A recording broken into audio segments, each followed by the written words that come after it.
பெரியார் இயக்க மேடைகள்ல ஒரு 15-16 வருடங்களுக்கு மேலாக முழங்கிய ஒருவன் இவர் கேட்கிற எல்லா கேள்விக்கும் அவரே முன்னாடி பதில் சொல்லி இருக்கிறாரு. ஒருமையில கூட பேசவனா? அவர் ஒரு கட்சி தலைவர் சார். யாரு? சீமானு. என்ன கட்சி நடத்துறாரு? அவர் நாம் தமிழர் கட்சி ஒருங்கிணைப்பாளராக இருக்காரு. அவரு தொண்டர்கள் இருக்காங்க. அது ஒரு கட்சி. தொண்டர்கள் இருந்தார்கள், இருக்கிறார்கள்னு சொல்லாதீங்க. கலைஞ்சிக்கிட்டு இருக்கான். பூரா பொட்டி செட்டி கட்டிக்கிட்டு இருக்கான். பேக்கப் ஆகிட்டு இருக்கு எல்லாமே.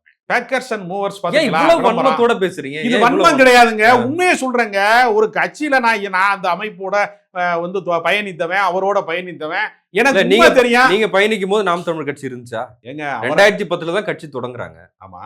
நீங்க அவர் கூட இருக்கும்போது கட்சி தலைவர். கட்சி கட்டமைப்பு உருவாக்குவதற்கு முன்பு இருந்த ஆலோசனைகள்ல மதுரையை சேர்ந்த வெற்றிக்குமரன் போன்றவர்கள்லாம் என்னை கூப்பிட்டு வச்சு ஆலோசனை பண்ணி, என்னை போன்ற பல நண்பர்கள், மதுரையை சேர்ந்த திலீபன் கண்ணதாசன், நிறைய பேர் நண்பர்கள்லாம் சேர்ந்து அவரை தலைவராக்கின குழுவுல நாங்க வேலை செஞ்சவங்க. நான் ஒருத்தன் சிவகங்கை மாவட்டத்துல நாம் தமிழர் கட்சியவே தொடக்க நிலையில உருவாக்கினவங்க நான் ஒருத்தன். எல்லா நிர்வாகிகளும் இன்னைக்கு இருக்கான்ல. காளையார் கோயில்ல முத்துக்குமார்னு ஒருத்தன் இருக்கான். திராவிடர் கழகத்துல இருந்து வந்த தோழர்கள் அத்தனை பேருமே நாங்க காளையார் கோயில்ல பெரிய பிரம்மாண்டமான பொதுக்கூட்டம் போட்டோம்.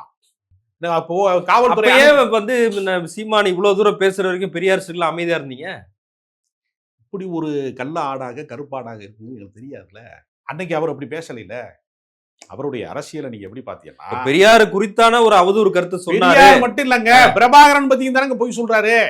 பிரபாகரனை பத்தி எவ்வளவு பொய்கள் சொல்றாரு, எத்தனையோ பொய்கள் சொல்றாரு. பிரபாகரன் திராவிடத்தை எதிர்க்க சொன்னாரா? எந்த முட்டாளாவது யாராவது சொல்லியிருக்காங்களா? ஒரு போராளி சொல்லுவாங்களா? இத உன்னைய தவிர யாராவது சொல்லியிருக்காங்களா? பிரபாகரன் திராவிடத்தை எதிர்க்க சொன்னாரா? திராவிட இயக்கம் தானங்க அவங்கள தமிழ்நாட்டில் அடைக்கலம் கொடுத்து அவங்களுக்கு ஆயுத பயிற்சி கொடுத்ததுல இருந்து அவங்கள பாதுகாத்ததுல இருந்து 2 முறை ஆட்சியவே இழந்திருக்கான் திமுக. எம்ஜிஆர்ட்ட சண்டை போட்டு புலவர் புலமைப்பித்தன் அவங்களுக்கான நிதி ஆதாரத்தை பெற்றுக் கொடுத்தாரு.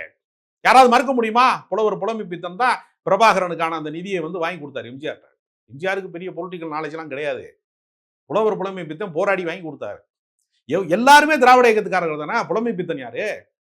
திராவிட இயக்கத்துக்காரங்க தானே. எல்லாருடைய இதையும் மாத்தி நீ பேசுற. வரலாற்றில் திரிவுவாதத்தை ஒருவர் சொல்லி கொண்டே இருக்கிறார். இல்ல, காலம் கொண்டு ஒரு இடத்துல நிறுத்துது. அதுதான் ஜெயில கூட தான் நிறுத்தும். காலம் ஒரு இடத்துல கொண்டு நிறுத்துதுன்னா குண்டர் சட்டத்துல கொண்டே நிறுத்தணும். அடுத்து காலம் ஒரு இடத்துல கொண்டு நிறுத்துறதெல்லாம் நீ ஏத்துக்குவீங்களா? உங்களுடைய வழிமுறை. அவர் சிறைக்கு போயிட்டு வந்தவர் தானே சார், தேசிய பாதுகாப்பு சட்டத்துல போயிட்டு வந்ததுனாலதான் அவர் தன்னை தலைவரா கருதிக்கிட்டாரு.